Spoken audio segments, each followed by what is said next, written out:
नमस्कार, बहुत स्वागत है आपका न्यूज़ 18 मध्य प्रदेश छत्तीसगढ़ के इस डिजिटल प्लेटफॉर्म में। मैं हूं रीनू यादव। रणवीर अल्हाबादिया नाम सभी लोग बहुत अच्छे से जानने लगे हैं क्योंकि उसका एक कमेंट जो कि पूरे देश में इस वक्त चर्चा का विषय बना हुआ है। दरअसल सुप्रीम कोर्ट में अहम सुनवाई हुई और सुप्रीम कोर्ट में सुनवाई के दौरान सुप्रीम कोर्ट ने जमकर फटकार लगाई रणवीर अल्हाबादिया को। जी हां, अश्लील कमेंट मामले में रणवीर अल्हाबादिया की अपील पर सुनवाई हुई और अदालत ने अल्हाबादिया को गिरफ्तारी से राहत तो दी है, लेकिन उन्हें जमकर फटकारा गया, जमकर डांट लगाई गई। अदालत ने कहा कि आपके कमेंट की भाषा विकृत और दिमाग गंदा है। इससे अभिभावक ही नहीं बल्कि बेटियां और बहनें भी शर्मसार हुई हैं। जस्टिस सूर्यकांत और जस्टिस एन कोटेश्वर सिंह ने कहा कि अल्हाबादिया के खिलाफ कई एफआईआर दर्ज की गई हैं, लेकिन अब उनके खिलाफ इस मामले में कोई केस दर्ज नहीं किया जाएगा। रणवीर अल्हाबादिया पर आरोप था कि उन्होंने समय रैना के शो में पेरेंट्स पर अश्लील कमेंट किए थे और इसके बाद उनके ऊपर महाराष्ट्र, असम समेत कई जगहों पर एफआईआर दर्ज की गई थी।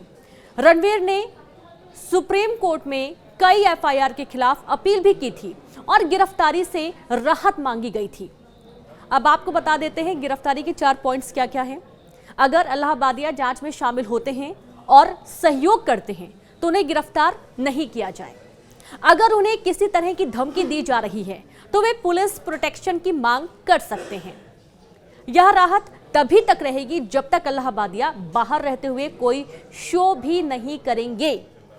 अल्हाबादिया को अपना पासपोर्ट जमा कराना होगा, यानी कि वो विदेश नहीं जा सकते हैं, उनको देश के अंदर ही रहना होगा, देश के बाहर वो नहीं जा सकते हैं। दरअसल रणवीर अल्हाबादिया के अश्लील कमेंट को लेकर देश भर में कई एफआईआर दर्ज हुई थी और इसके खिलाफ यूट्यूबर ने सुप्रीम कोर्ट में शुक्रवार को याचिका दायर की थी। तब कोर्ट ने कहा था कि 1-2 दिन में उनकी याचिका पर सुनवाई की जाएगी। अल्हाबादिया की तरफ से वकील अभिनव चंद्रचूड़ ने अपने मुवक्किल की याचिका पर जल्द सुनवाई की मांग की थी क्योंकि असम पुलिस ने उन्हें शुक्रवार को समन भेजा था। वहीं गुरुवार को स्टैंड अप कॉमेडियन समय रैना मुंबई पुलिस के बाद अब पुलिस ने भी उनके खिलाफ मामला दर्ज किया हुआ है और उन्हें समन भेजा है। असम क्राइम ब्रांच के 2 अधिकारी पुणे के वालेबाड़ी में समय रैना के घर पहुंचे और उन्होंने बताया कि हम गुवाहाटी में उनके यानी कि समय रैना के खिलाफ दर्ज एफआईआर के संबंध में उन्हें कानूनी नोटिस देने आए हैं। इससे पहले असम पुलिस ने रणवीर अल्हाबादिया और आशीष चंचलानी को भी नोटिस भेजा था, यानी कि उस वक्त एज अ गेस्ट जितने लोग वहां पर मौजूद थे उन सभी के खिलाफ समन भेजा गया। इंडियाज गॉट लेटेंट शो में पेरेंट्स पर भद्दे कमेंट्स के मामले में यूट्यूबर रणवीर अल्हाबादिया और समय रैना के खिलाफ मुंबई में अब तक 2 एफआईआर दर्ज की गई हैं और अब तक यह कार्रवाई महाराष्ट्र पुलिस की साइबर ब्रांच ने की है।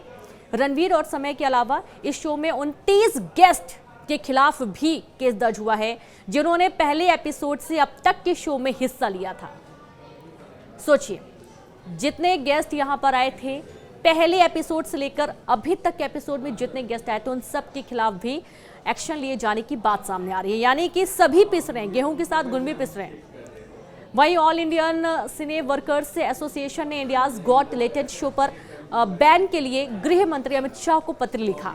एसोसिएशन का कहना है कि इस तरह के शो देश के युवाओं को भ्रमित कर रहे हैं। महिला आयोग ने भी अल्हाबादिया, समय रैना और अन्य को समन भेजा है। सभी को 17 तारीख को एनसीडब्ल्यू कार्यालय बुलाया गया और इंदौर में भी रणवीर अल्हाबादिया के खिलाफ शिकायत की गई है। इस बीच मुंबई के वर्सोवा में मंगलवार सुबह यूट्यूबर रणवीर अल्हाबादिया के घर 5 पुलिस अफसरों की टीम पहुंची थी और मुंबई पुलिस ने 10 फरवरी को शो के होस्ट समय रैना, रणवीर अल्हाबादिया और अपूर्वा मखीजा समेत शो के आयोजकों पर केस दर्ज किया था।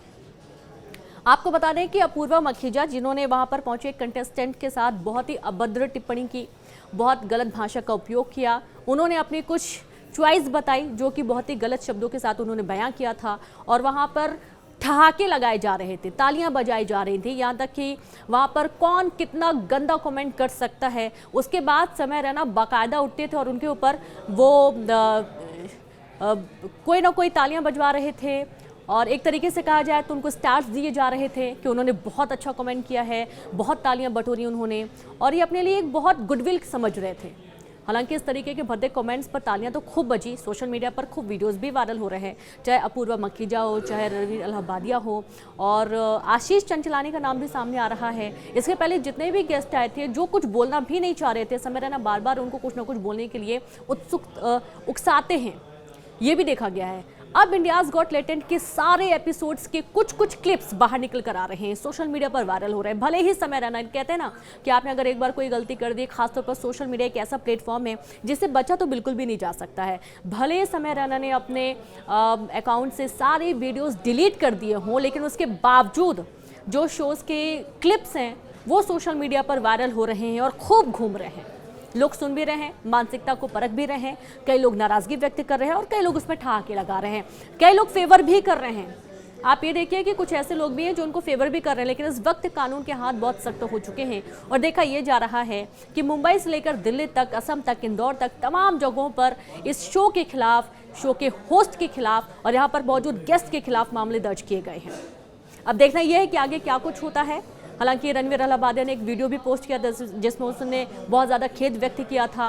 उसको ये लगा कि मेरी वजह से सभी लोग के काम रुक गए हैं, सारे काम बंद हो चुके हैं, एक कमेंट की वजह से सब कुछ बर्बाद हो चुका है। इसीलिए कहते हैं कि जुबान से जो शब्द निकल रहे हैं बहुत सोच समझ कर निकालना चाहिए, बहुत सोच समझ कर कुछ भी बोलना चाहिए, क्योंकि एक गलती वहाँ पर मौजूद सभी लोगों पर भारी पड़ गई। यहाँ तक कि शो के जितने भी गेस्ट आए थे उन सभी के लिए एक खतरे की घंटी बन चुका है। पूरी खबर को लेकर आप क्या सोचते हैं? इस पूरे ये जो पूरा सिनेरियो हुआ है, जो पूरा ये वाकया सामने आया, इसको लेकर आप क्या सोचते हैं? ज़रूर साझा करिएगा और बाकी तमाम खबरों के लिए आप न्यूज़ 18 MP छत्तीसगढ़ के साथ बने रहिए। नमस्कार।